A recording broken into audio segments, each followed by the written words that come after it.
यशस्वी प्रधानमंत्री का सपना है कि हमारी बहन बेटियां लखपति बने और उस नाते से 350 से ज़्यादा समूह के उनके उस तरह के लोगों को भी लेकर के इसी प्रकार से उद्यमशीलता में अलग अलग प्रकार की हमारी बहन बेटियां माताएं जो काम कर रही है उनके अपने कामों का भी प्रदर्शन करते हुए एक बड़ी संख्या में लगभग 2 लाख बहनों का बड़ा आयोजन 31 तारीख को यहाँ भोपाल में हम करने वाले हैं। ये यशस्वी प्रधानमंत्री के उस संकल्प का भी एक प्रतिध्वनि आएगी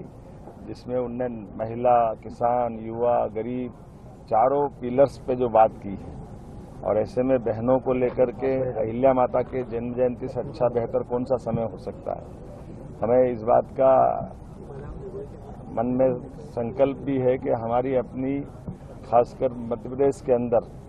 बहन बेटियों को लेकर जो संवेदनशीलता है, नर और नारी में हमारी जो आदिकाल की सनातन पद्धति है हम अंतर महसूस नहीं करते और उसी आधार पर ये उसका परिलक्षण करते हुए बड़ा कार्यक्रम कर रहे हैं। मेरी अपनी ओर से मध्य प्रदेश के इस पूरे आयोजन के लिए हमारे भारतीय जनता पार्टी के यशस्वी प्रदेश अध्यक्ष माननीय सांसद खजुराहो हमारे साथ मौजूद है, माननीय विष्णुदत्त शर्मा जी,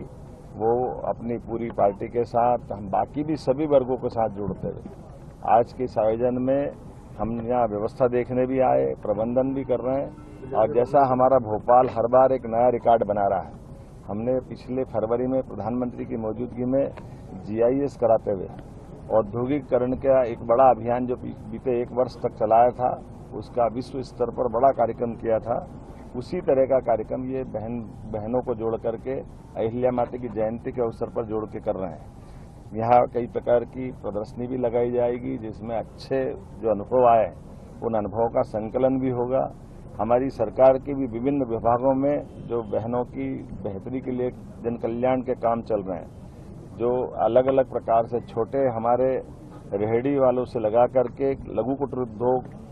मध्यम श्रेणी के उद्योग, हैवी इंडस्ट्री, साथ ही साथ हमने जो स्वयं सहायता समूह के भी बड़े बड़े ग्रुप हैं, हम कोशिश कर रहे हैं कि ऐसे बड़े ग्रुप को उद्योग में परिवर्तित कराएं और सभी क्षेत्रों में जब हम अपने किसानों की तरफ से भी बात कर रहे हैं तो कृषि आधारित हमारी अर्थव्यवस्था है, ऐसे में कृषि आधारित जो नए उद्योग लगे उसमें भी बहनों की जन भागीदारिता हो, वो उसमें सहभागी हो और साथ साथ जब हम दूध उत्पादन पर भी बढ़ रहे हैं तो दूध उत्पादन में भी स्वयं सहायता समूह अपनी गौशाला चलाए,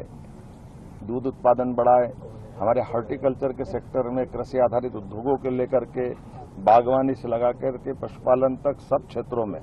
मछली पालन में भी हमारी स्वयं सहायता समूह की बहनें आगे आए। हर क्षेत्र में हमारे अपनी बहनों के लिए रोजगार के अवसर बने, उनकी जीवन की आर्थिक स्थिति बेहतर से बेहतर बने, इस दिशा